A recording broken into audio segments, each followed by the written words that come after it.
अनुराग जी, आपने कहा कि बीजेपी को सिर्फ इंडिया अलायंस ही दिखता है, गठबंधन की बैठक दिखती है। चारू जी, उन्होंने बड़े सवाल किए कि आपके यहाँ कहां बैठक हो रही है, ये भी बता दीजिए, जवाब दीजिए।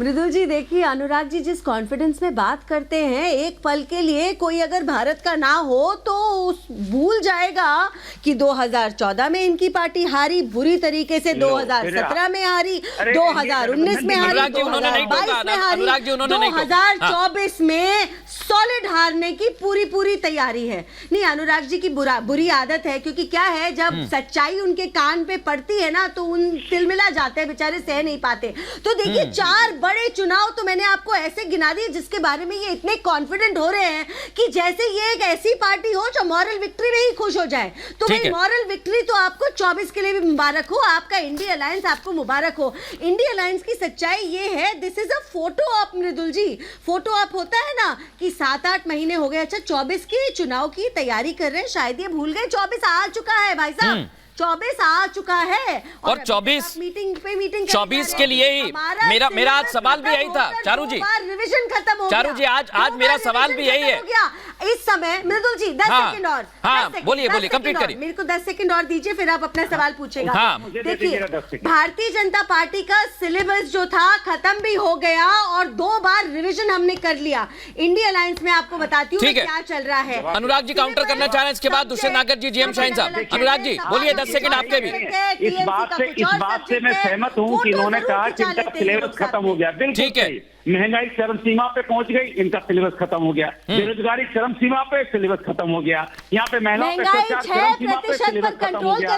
मोदी सरकार ने। अच्छा ठीक है, मैं आप दोनों को मौका दूंगा और भी सारे मुद्दों पर बात करने के लिए, लेकिन एक बार चर्चा को पूरा खोल देता हूँ और जीएम शाहीन साहब को ले आइए, तौसीफ को ले आइए जरा स्क्रीन पर। और मैं अनुराग जी, चारू जी, आप दोनों के पास आऊंगा। पहला मेरा सवाल तौसीफ आपसे, खबर तो यह है कि ममता बनर्जी की वजह से संयोजक चुनने में परेशानी आ रही है। तौसीफ। नहीं, देखिए, ब्लेम गेम का तो अभी चलता ही रहेगा, कोई किसी को भी ब्लेम कर देगा। अभी अगर ममता बनर्जी के बारे में कहेंगे, कल किसी और नेता के बारे में कहेंगे, अभी नीतीश जी के बारे में भी चर्चा हो जाएगी कि उनके वजह से प्रॉब्लम हो रही है। सवाल यह है कि इंडिया अलायंस आज भी उसी तरीके से मजबूती के साथ एकजुट है जिस तरीके से पिछले साल जब साथ में अनाउंसमेंट हुआ था, साथ में आए थे जब अलायंस फॉर्म हुआ था, उसी तरीके से। जी हाँ, अब डिस्कशन हो रहा है, चर्चा हो रहा है, सीट शेयरिंग हो रहा है। आज ममता जी नहीं गई, तौसीफ, कोई खास वजह? अलायंस डेमोक्रेटिक तरीके से चुनाव हो रही है, कोई खास वजह है क्या? नहीं, देखिए, फिजिकली बैठना क्या ये जरूरी है? क्या वर्चुअली नहीं बैठा जा सकता? क्या फोन पे नहीं बात हो सकती? आज के दौर पे ये कोई तो वर्चुअली बैठक थी, लेकिन वर्चुअली भी नहीं, इसलिए पूछा मैं। सवाल नहीं है, आज तो वर्चुअली ही थी बैठक। नहीं, बैठ सकती है। आज तो इंडिया अलायंस के जो दूसरे पार्टनर थे वो भी तो थे। आज तो बैठक हुई, आम आदमी पार्टी वालों की तरफ से भी बैठक हुई और भी दूसरे वाले बैठक होंगे। देखिए, जहां तक सवाल है कि क्या कोई ऑफिशियल स्टेटमेंट, एक सेकंड चारू जी, एक सेकंड कंप्लीट करने बस। ऑफिशियल स्टेटमेंट कोई तृणमूल की तरफ से है कि इंडिया अलायंस में कोई गड़बड़ हो रहा हो, कोई ये फॉर्मूला काम नहीं कर रहा हो, ऐसा लेकर के ना कोई ऑफिशियल अनाउंसमेंट कांग्रेस की तरफ से और ना ही कोई तृणमूल की तरफ से। यानी कि अभी सीट शेयरिंग पे बात हो ही रही है। ठीक है, बात हो रही है। अब आज ही बात हो जाएगी। आपने कहा कि बैठ सकती है, अभी कहा ना आपने एक छोटा सा शब्द कहा, बैठ सकती है। घर में क्या हो, लेकिन मैं आपको जानकारी दे दूं कि ममता बनर्जी आज बैठक में नहीं आई है। हालांकि आपने कहा कि बातचीत हो सकती है। विनीत गोयनका जी को ले आइए। विनीत गोयनका जी, राजनीति में कहा जाता है कि एक लीडर होता है, एक सेनापति होता है, उसके पीछे सारे लोग चलते हैं।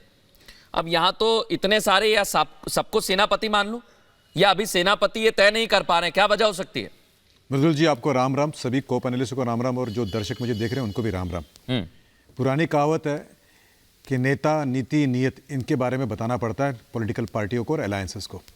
इंडिया अलायंस के पास तो ना तो नेता है, ना कोई नीति है, ना कोई नियत है। और गत 15 दिन में उन्होंने जो नाल थी वो भी तोड़ दी, जिसको एम्बिलिकल कॉर्ड कहते हैं, माँ के साथ में नाल होती है वो भी। ये धरोहर जो है वो राम की है, और राम मंदिर का इन्विटेशन को ठुकरा कर उन्होंने वो नाल को भी तोड़ दिया। तो ये ऐसे एंटी सनातन लोग हैं, तो इनका तो चेहरा सबके सामने आ चुका है। क्या कांग्रेस और टीएमसी साथ में जाएगी क्या, क्या कांग्रेस और एसपी साथ में जाएगी क्या, इसके बारे में उनको बताना पड़ेगा। और जहां तक रही बात कांग्रेस की, मुझे लगता है कि अब सबको पता है कि कांग्रेस का जो एंटी सनातन रुख है ये कई दशकों से चला आ रहा है। नेहरू जी जो थे उन्होंने सोमनाथ का विरोध किया था, राष्ट्रपति को उन्होंने कहा था कि मत जाइए, फिर भी राष्ट्रपति जरूर गए थे। इंदिरा जी का भी हमको रुख पता है, राजीव जी ने तो रोड़े अड़काए थे अयोध्या के मंदिर में, सोनिया जी ने राम को मिथ्य कहा था। और आपको ये दर्शकों को मैं एक और बात बताऊं कि 2016 में जब मदर टेरेसा का कॉनोनाइजेशन यानी उनको जब संत का जो पदवी मिल रहा था तो कांग्रेस बड़े उत्साहपूर्वक थी। सोनिया जी की तबीयत ठीक नहीं थी, इसलिए उन्होंने ऑफिशियल रिप्रेजेंटेशन आईएनसी का जो है वो वेटिकन भेजा था। आज राम मंदिर जब इतने पास में हो रहा है, केवल 600 किलोमीटर दूर हो रहा है, तो ना सोनिया जी जा रही है ना खड़गे जी जा रहे हैं। तो क्या एक बड़ी वजह ये भी हो सकती है दुष्यंत नागर जी को भी ले आई है? उनका जो ये एंटी सनातन जो फेस है वो, एक सलाह मेरा दुष्यंत जी के थ्रू उनके लीडरशिप को है कि भारत की जो दूसरी बहुसंख्यक समाज है, ये जो सेकंड मेजोरिटी है जिसके वोट के चक्कर में ये सब कर रहे हैं, वो भी साथ है। ठीक है, इकबाल अंसारी का नाम शायद उन्होंने सुना होगा, जो लिटिगेंट थे अयोध्या के, वो भी जा रहे हैं, वो तक जा रहे हैं, वो मॉडल लेके खड़े। मैं दुष्यंत जी आपको चर्चा में ले आता हूं और इसलिए मेरे दो सवाल हैं। ये लोग कहां हैं? विनीत जी ने दो तरफ इशारा किया। मैंने पूछा था कि क्या कारण हो सकता है सेनापति नहीं चुनने का, तो क्या कारण यही है राम मंदिर पर एक मत नहीं है तो सेनापति भी एक मत कैसे हो सकते हैं? देखिए विनीत जी विद्वान व्यक्ति हैं, लेकिन कई बार क्या है भारतीय जनता पार्टी के प्रेम में ये बातों को घुमा देते हैं।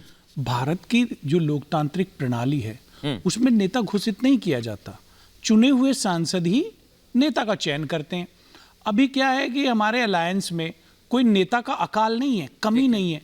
ममता दीदी हैं वो प्रधानमंत्री हो सकती हैं, खड़गे जी पीएम हो सकते हैं, अखिलेश जी पीएम हो सकते हैं, नीतीश कुमार जी पीएम हो सकते हैं, स्टैलिन बाबू पीएम हो सकते हैं। हमारे पास तो बहुत सारे चॉइस है हमारे पास, एक मिनट अच्छा खासा। हम और मैं बताऊं इसके अलावा हमारे पास बेंच स्ट्रेंथ। दुष्यंत जी आपने बहुत अच्छी बात की, चॉइस। एक छोटा सवाल है बस मेरा, आपने कहा कि हमारे पास युवा लीडरशिप है। मैं बिल्कुल सब भी देश को सारी बातें आपकी मान रहा हूं, लेकिन एक सवाल एक सवाल कर रहा हूं मैं। नाम लिया है मैंने। नहीं दुष्यंत जी मेरा सवाल आप सुनिए। दुष्यंत जी सुनिए, हाथ जोड़ रहा हूं आपको छोटे भाई, मेरे को पूरा तो कर लेने। मैं इसलिए बोल रहा हूं, आप इसी आगे जोड़ देना। इसमें सवाल ये कर रहा हूं, आपने कहा हमारे पास बहुत सारे लीडर हैं, अगर नीतीश कुमार की पार्टी कह रही है कि हम 17 से 16 सीटों पर लड़ेंगे, तो इतने कम सांसदों में भी क्या आप उन्हें आगे करेंगे?